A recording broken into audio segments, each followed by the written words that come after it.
اعوذ باللہ من الشیطان الرجیم بسم اللہ الرحمن الرحیم۔ پیارے بچوں السلام علیکم۔ امید ہے بیٹا آپ خیریت سے ہوں گے۔ بیٹا کل جو کلاس ہم لے کے آئے تھے اسی کو کنٹینیو کرنے جا رہے ہیں۔ جماعت چھٹی ہے، مضمون اردو ہے، موضوع ہے قابلی والا۔ تو پیج 110 پہ آ جائیں۔ یہاں ہم نے روکا تھا ہاف لیسن کو، تھوڑا پیچھے اس کی طرف ریویژن کریں گے۔ کچھ دنوں کے بعد اس جرم میں رحمت کو 7 سال کی سزا ہو گئی۔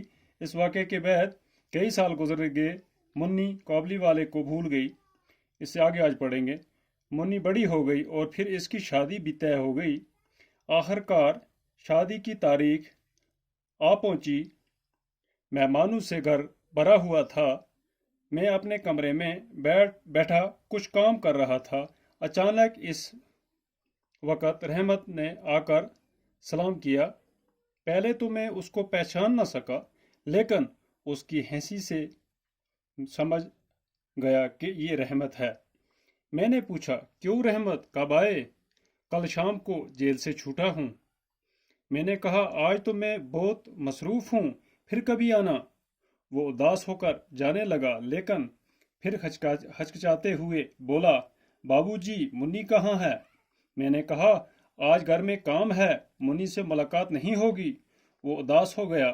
اچھا بابو جی، سلام کہہ کر جانے لگا۔ مجھے جیسے دھکا سا لگا، جی چاہا کہ اس کو بلا لوں۔ اتنے میں دیکھا کہ وہ خود ہی واپس آ رہا ہے۔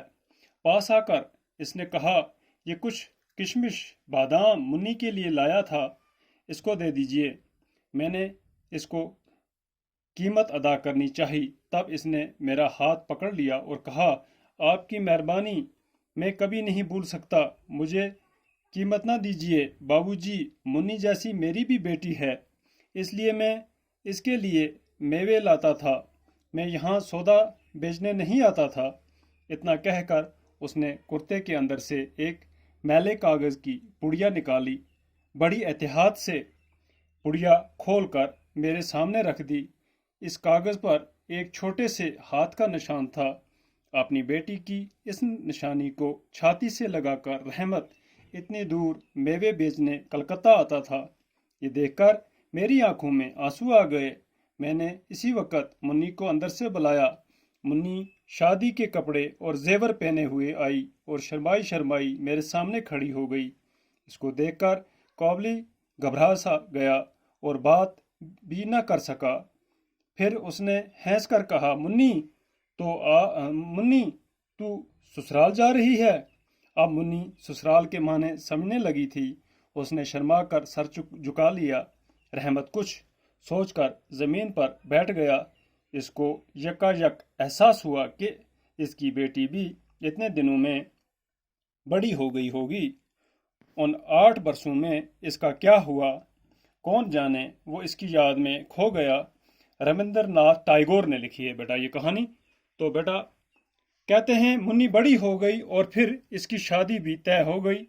آخر کار شادی کی تاریخ آ پہنچی۔ مہمانوں سے گھر بھرا ہوا تھا اور میں کمرے میں بیٹھا ہوا تھا، یہ کہہ رہا ہے، تو اچانک اسی وقت رحمت نے سلام کیا۔ پہلے تو اس کو پہچان نہ سکا یہ، تو اس کی ہنسی سے یہ پتہ لگا کہ یہ رحمت ہے۔ پوچھا، کیوں بھائی رحمت کب آئے؟ کہا، کل شام کو جیل سے چھوٹا ہوں۔ میں نے کہا، آج تو میں بہت مصروف ہوں، پھر کبھی آنا۔ اداس ہو کر جانے لگا اور ہچکچاتے ہوئے بولا، بابو جی منی کہاں ہے؟ آج گھر میں تو بہت کام ہے۔ اس نے کہا، منی سے ملاقات نہیں ہو سکے گی۔ تو بابو جی کہہ کر سلام کہہ کر نکلا۔ تو ایسے کیا ہوا، مجھے جیسے دھکا سا لگا، تو جی نے چاہا کہ اس کو واپس بلا لوں، تو وہ خود بہت ہی واپس آیا اور کہنے لگا، کچھ کشمش اور بادام لایا ہوں منی کے لیے، ان کو دیجیے۔ تو میں نے کچھ پیسے دینے کے لیے کہا، لیکن اس نے ہاتھ پکڑا اور کہا، یہ آپ کی مہربانی ہوگی بابو جی، منی جیسی میری بھی بیٹی ہے، اسی لیے میں یہ میوے لاتا تھا اور کلکتہ سے یہاں سودا بیچنے آتا تھا۔ تو اتنے میں ایک کاغذ پرانا سا نکالا، اس کے اوپر اپنی بیٹی کے ہاتھ کے نشان تھے۔ تو یہ دکھا کر اس پڑیا کو کھولا اور دکھایا، اسی کاغذ پر ایک چھوٹا سا ہاتھ کا نشان تھا۔ اپنی بیٹی کی اس نشانی کو چھاتی سے لگا اور رحمت اتنے دور میوے بیچنے کلکتہ آتا تھا، یہ دیکھ کر میری آنکھوں میں بھی آنسو آ گئے۔ تو میں نے اسی وقت منی کو اندر سے بلایا، وہ شادی کے کپڑے پہنے ہوئی تھی۔ تو اسی کے ساتھ بیٹا آج یہاں تک۔ تو یہ لفظ اور معنی دیکھیں۔ پستہ ہو گیا سبز رنگ کا ایک خشک میوہ، زمین آسمان کا فرق ہے، بہت بڑا فرق۔